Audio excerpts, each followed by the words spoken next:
Greetings and salutations, everyone, and welcome to the Infinite Journey podcast. I'm Paul James Caden, and in today's show, we are going to talk about becoming human. Now, what do I mean by that? Well, as we get into this conversation, it will probably mean exactly what you think it will mean to become human or act like a human being, but beyond the surface meaning.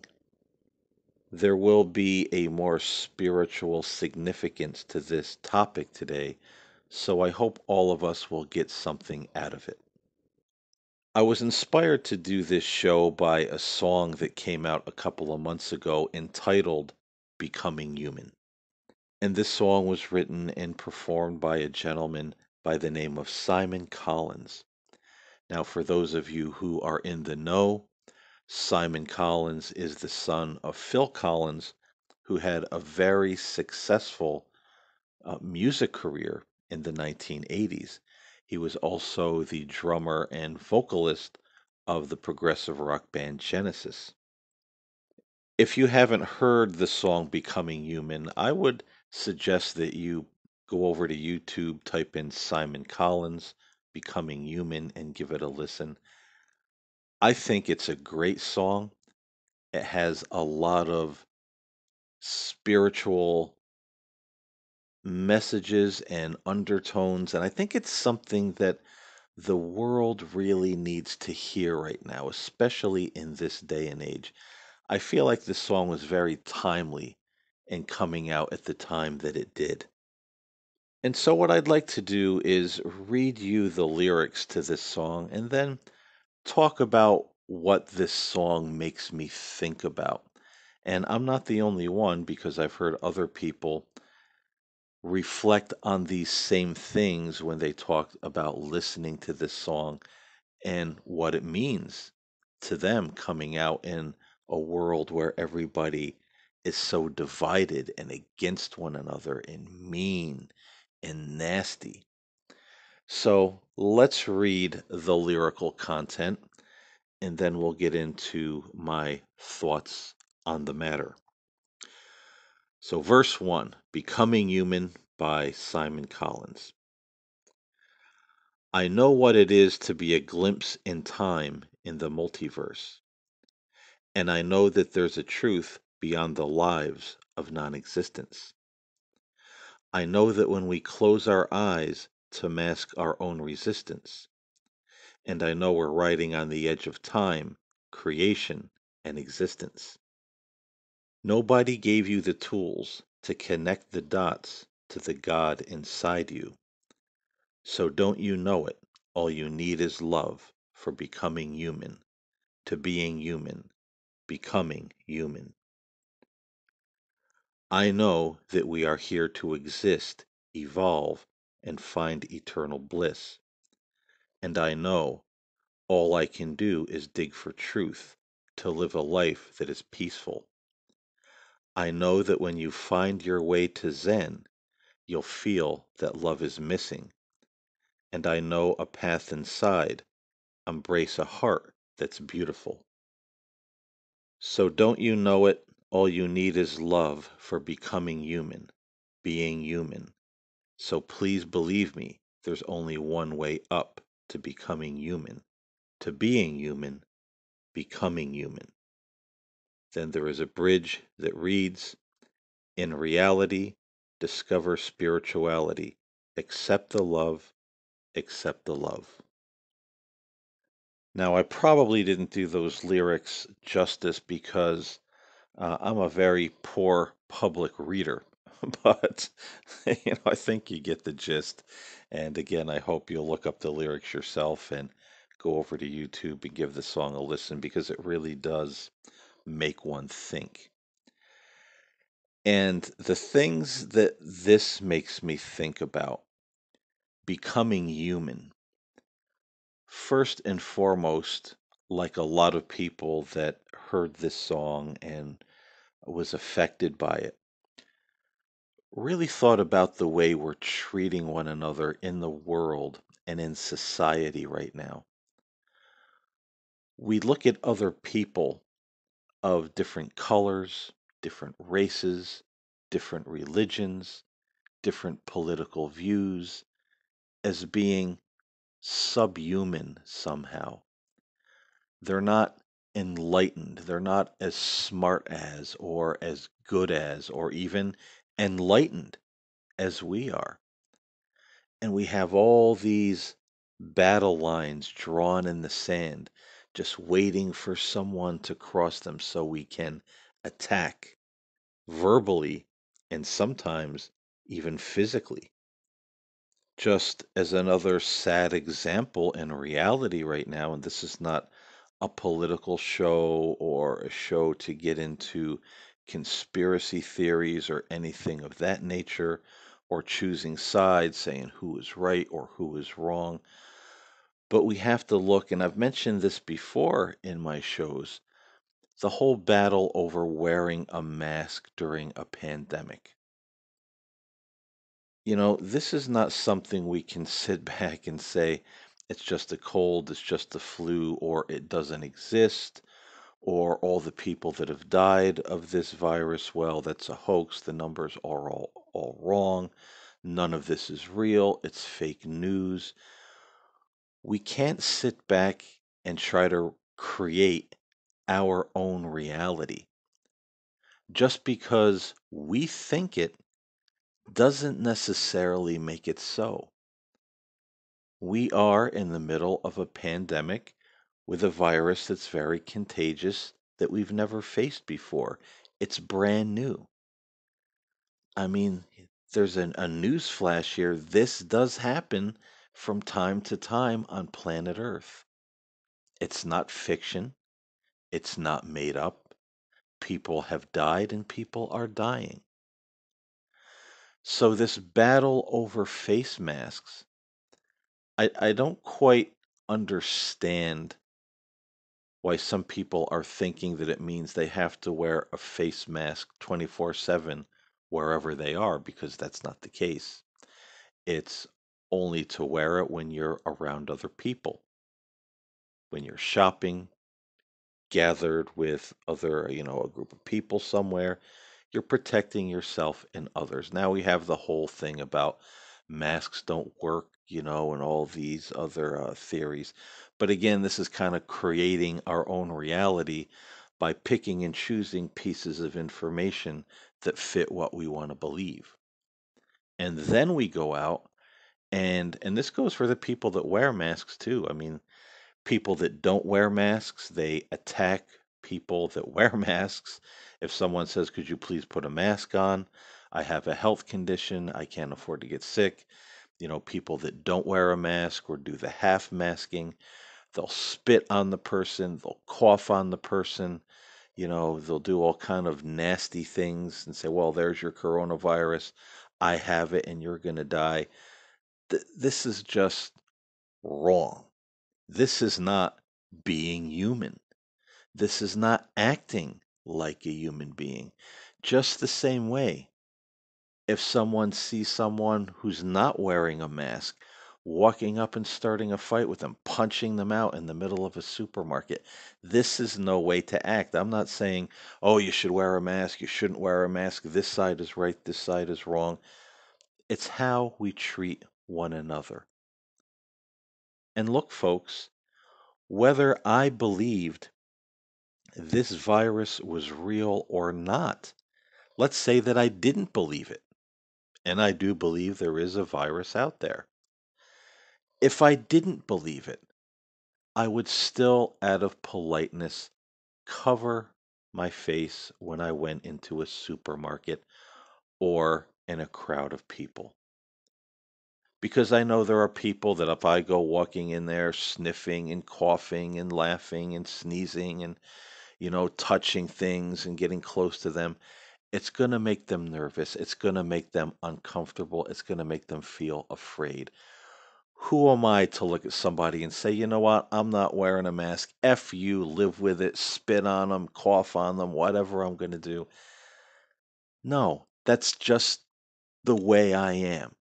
That even if I didn't believe there was a virus out there, I would do what was necessary so the people around me feel comfortable. Is there anything wrong with that? Is that losing my rights? Is that being a sheep? No, it's not. But the fact of the matter is, there is a virus out there. And as I've mentioned many times on this show before and in my last show, people are careless during cold and flu season. They go out, they cough and they sneeze right out in the open air. They have the flu and they know it. And there's someone standing 1 to 2 feet away from them in the same grocery store. I mean, that's just inconsiderate. I couldn't possibly fathom even having a head cold, let alone the flu, and have someone standing next to me and just, achoo, or let out a big, lung rattling, phlegm filled cough, right in their face. I would feel like a heel if I did something like that. This is not being human. We don't care about the other person. What if they do have a health condition? What if we just have the flu and they catch it and they end up dying because of us? Well, it's no skin off my nose. I don't know the person. No big deal. But this is the way we are. And again, I use these things just as an example, not choosing sides, because we are so inconsiderate of one another. And that inconsideration has come to a crescendo where now it's just fashionable to hate and to fight and to threaten and to mock and to do horrible things to one another. And here's the rub, ladies and gentlemen.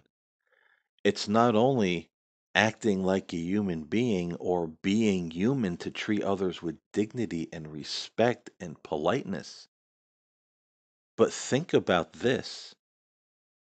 In order to ascend or to rise spiritually, we have to become a good human being. We should live by the golden rule. Love our neighbors as we love ourselves. Take the wants and the needs and the thoughts and the fears of our fellow man and woman into consideration. Just don't bulldoze over people. That's not loving your neighbor as you love yourself. That's not caring about your neighbor, and I'll do what I want. We've talked on this show before, and if you haven't heard these shows, go back and look up the shows on the indwelling divine thought adjuster, communing with the indwelling thought adjuster, that fragment of God that lives within each and every one of us. And it is that fragment of God that as we nurture it and as we live by love and peace and follow those divine inclinations that come to us in our lives, that we begin to grow our soul. And that fragment of God starts to become and become one with our soul. But we are not honoring, as the song says, connecting the dots to the God inside. We are not doing that if we are not living by love, if we're not taking the wants and needs and the thoughts and the considerations and the opinions of our neighbors and our brothers and sisters into consideration. How do we grow our soul and how do we rise in consciousness? How do we ascend to the next dimension of life when we leave this world if we don't first become a good human being, centering and communing with that divine fragment with each and every one of us, pondering and meditating the divine presence, doing good and loving others just for doing good's sake because it's the right thing to do. Which is easier for me to do, put a face mask on for 10, 15 minutes while I'm in a grocery store, get what I need, and get out, take the thing off my face, and go home and breathe fresh air? Or is it right and does it take more energy to go in without something covering my face? And if someone says something to me, I spit on them and yell and scream and throw canned goods or, whatever I can get my hands on at them, cause a big fight, a big row, get thrown out of the store, get arrested. Which one is the right thing to do? It's almost like people that do these kind of things are going out looking for the fight. I dare you to challenge my ideas and my political stance so I can attack you. Is that doing the right thing? Is that becoming a good human? Is that nurturing and growing your soul in the light and love of God so that you may evolve and journey through the realms of eternity as a true spiritual being? Or are you so hung up? Are we so hung up on the ridiculous things of this world that this is how we are inclined to behave and we say, this is right and this is okay?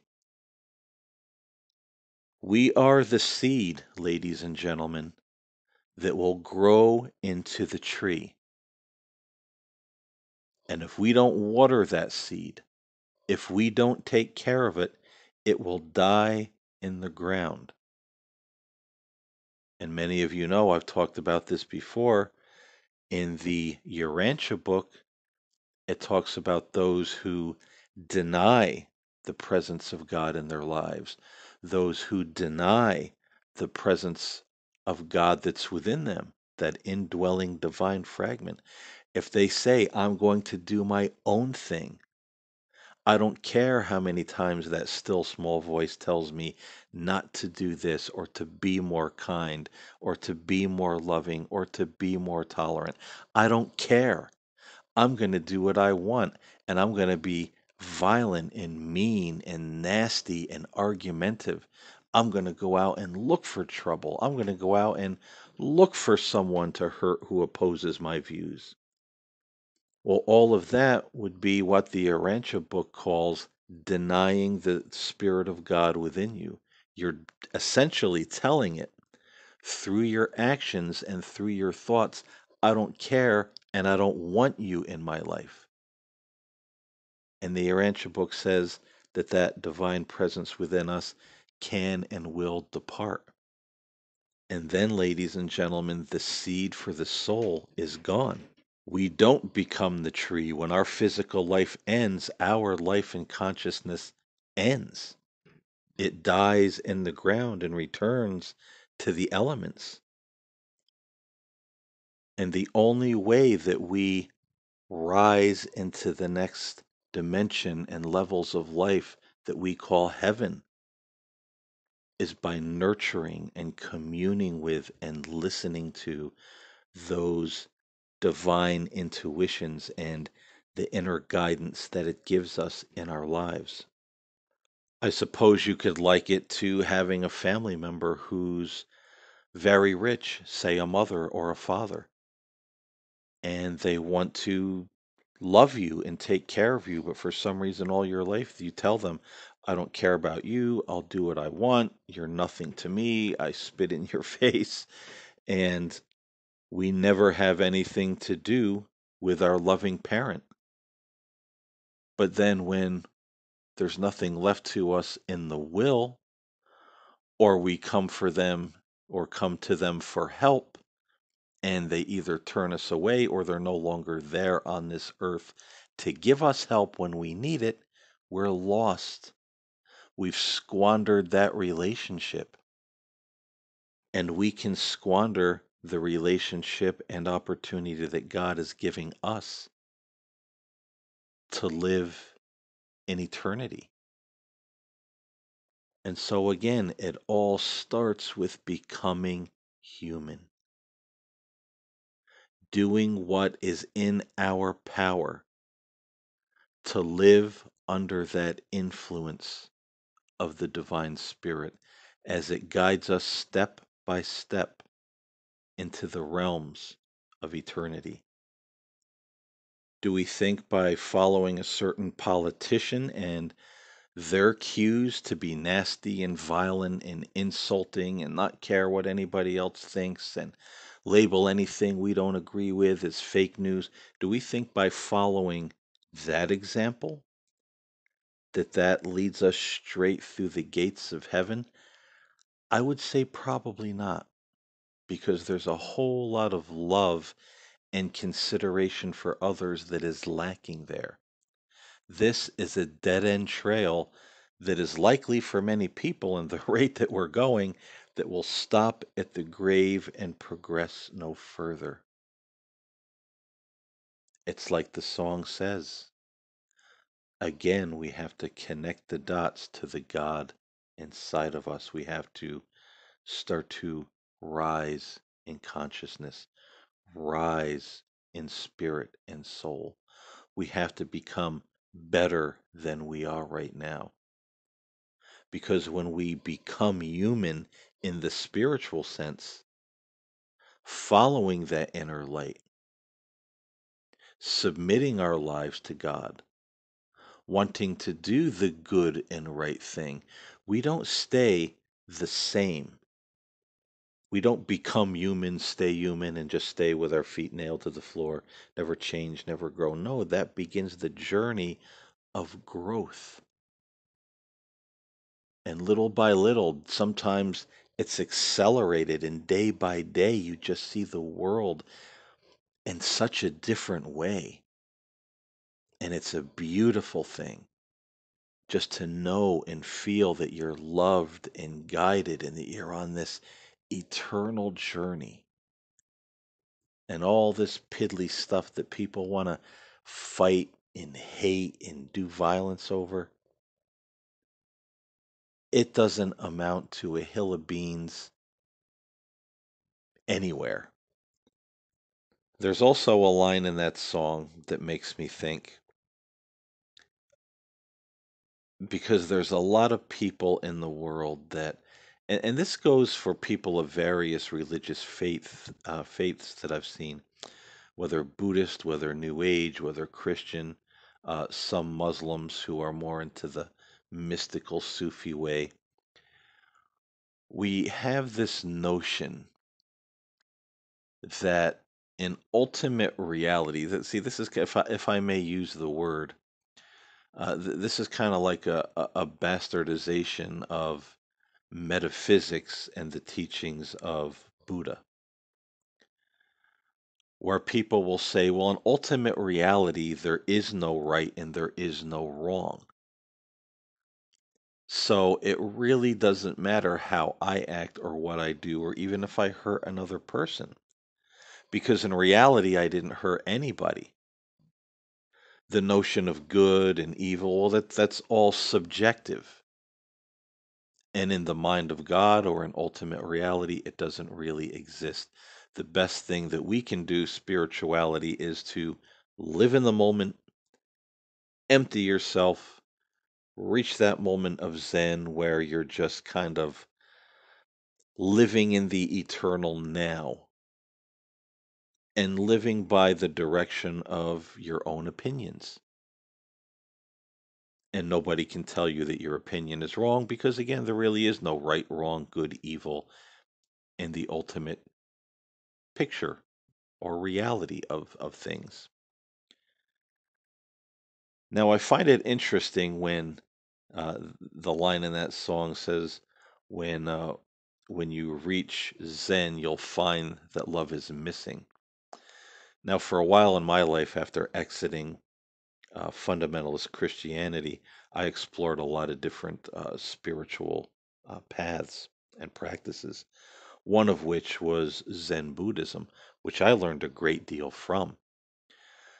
But I found that line so meaningful in that song because that's one of the things I noticed years ago being on that Zen empty yourself path.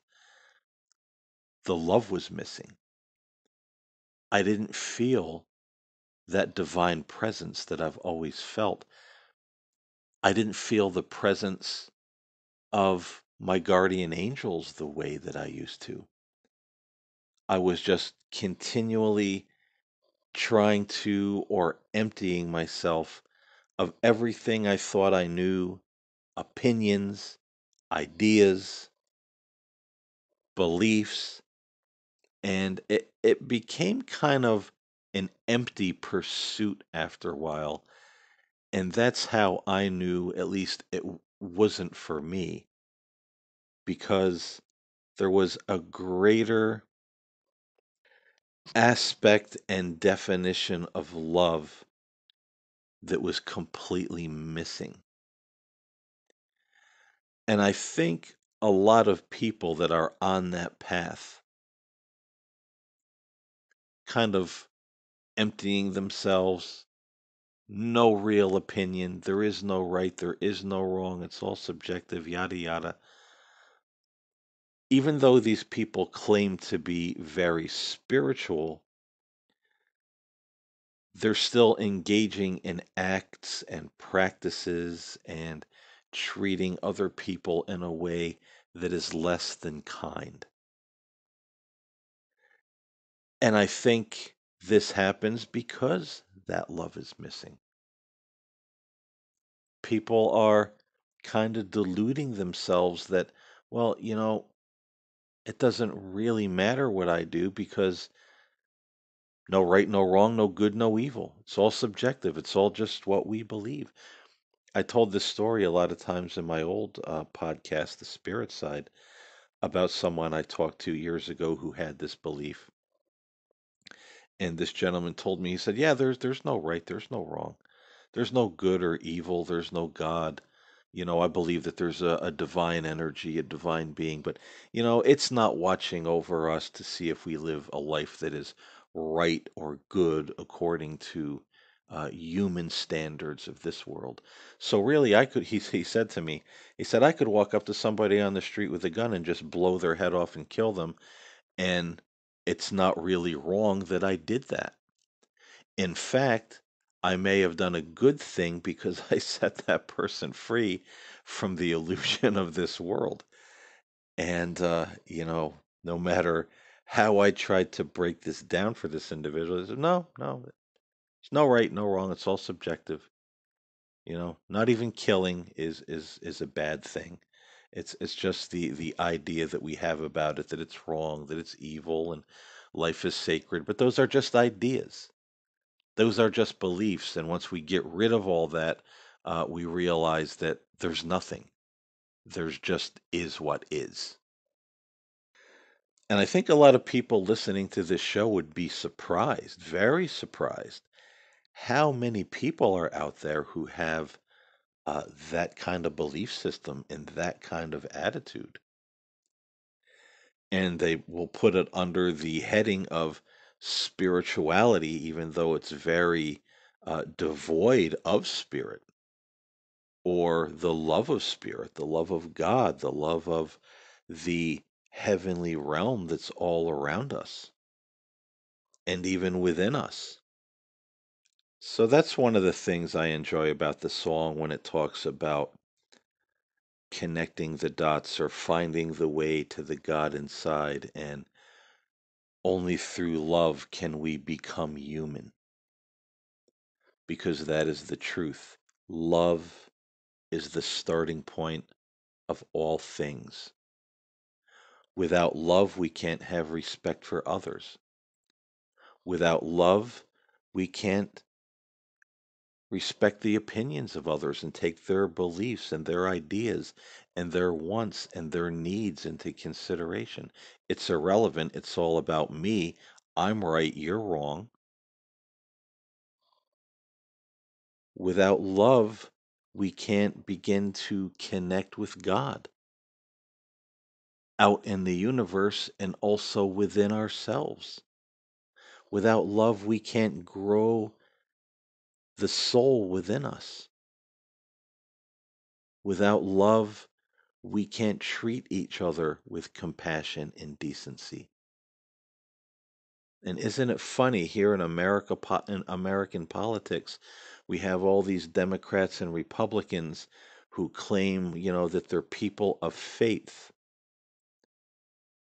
but they're not willing to work together because they have these different political badges on their lapel. I'm a Democrat, you're a Republican. We can't work together. See what's missing there? The love for one another and for everybody else that their job affects. They can't get together and say, "Okay, how can we compromise to make this right, to make this affordable, to make this good for everybody?" They can't do it and they won't do it. See, without love, we can't even walk across the political aisle and say, "Hey, let's work this out and put all of our selfishness and stupidity aside. Let's not try to sneak all kinds of things into a bill to get passed that are absolutely ridiculous. Let's just focus on helping one another and helping the American people or helping whatever country we live in by doing the right and decent thing." Without love, something that simple becomes an impossibility. So, what does it mean to become truly human? Is to live in love. That is the foundation and the basis for everything. That is where we start from, that is where we grow from, and that is where we progress into eternity from. And if we think we're going to skip all of those steps just by thinking we belong to the right religion or the right church or go around, spouting the name of Jesus and saying that we're born again all the time, but yet the love is missing, we're really only fooling ourselves. This isn't a game, and this isn't like the old movies or the kid movies back in the 50s and the 60s and even 70s, where the kids would build a clubhouse and you had to know the secret word to get in. There was always somebody standing outside the door of the clubhouse, and when you walked up, you had to say the secret word, abracadabra, whatever it was. And if you were right and you knew the secret word, you got into the clubhouse. If you didn't, you were turned away. Going to heaven, progressing into eternity isn't that way. It's not going to the gates of heaven and the angel standing there and to say the password, Jesus Christ, I'm born again, I accepted. That's not going to cut it. It's how we lived our lives and what we did with what God gave us. And it all starts with love.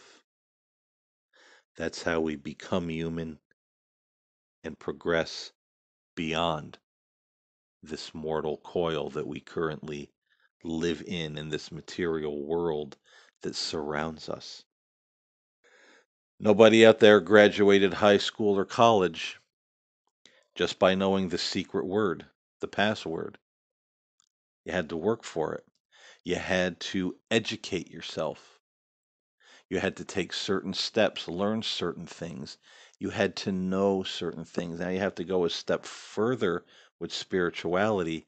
And of course, gaining knowledge is a good thing, but putting that knowledge into practice, well, that's quite a different story. And you can't put any of it into practice properly if you don't have love.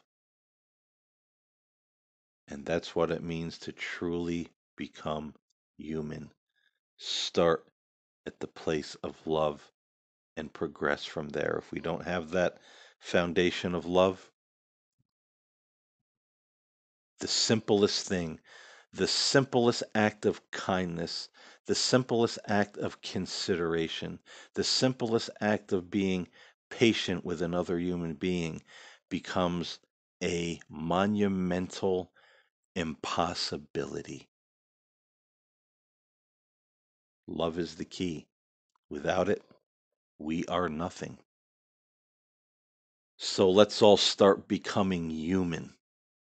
Let's all start becoming better human beings and grow as human beings and grow as spiritual beings, grow our soul by treating one another with not just a little more love, but a lot more love. And we need to start rejecting these notions that people start passing to us. And we jump on the bandwagon because we feel like we want to be a part of something bigger than ourselves.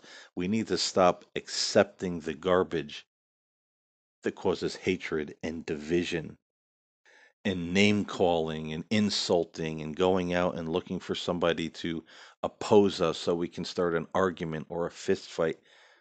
We need to get away from all that. That's not going to take us very far. So I hope you got something out of this podcast today. I did enjoy talking about this subject, and I hope some part of it resonated with you, the listener. As always, thank you for listening. Stay safe, stay well, become human, and live in love. It's the only way to go.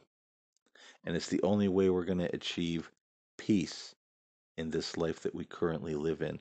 All these people that are ignoring love, ignoring the voice of the Spirit, out there fighting and there is no peace. All these people in the streets chanting, no justice, no peace, no this, no peace. Those things aren't going to bring them peace. Justice will bring some peace in some of these cases where people are protesting their needs to be justice, absolutely. But in order to have real peace, we need love. Let's remember that, ladies and gentlemen, and try to take love out into this darkened world that we live in. Thank you again for listening. I'll see you next time here on the Infinite Journey.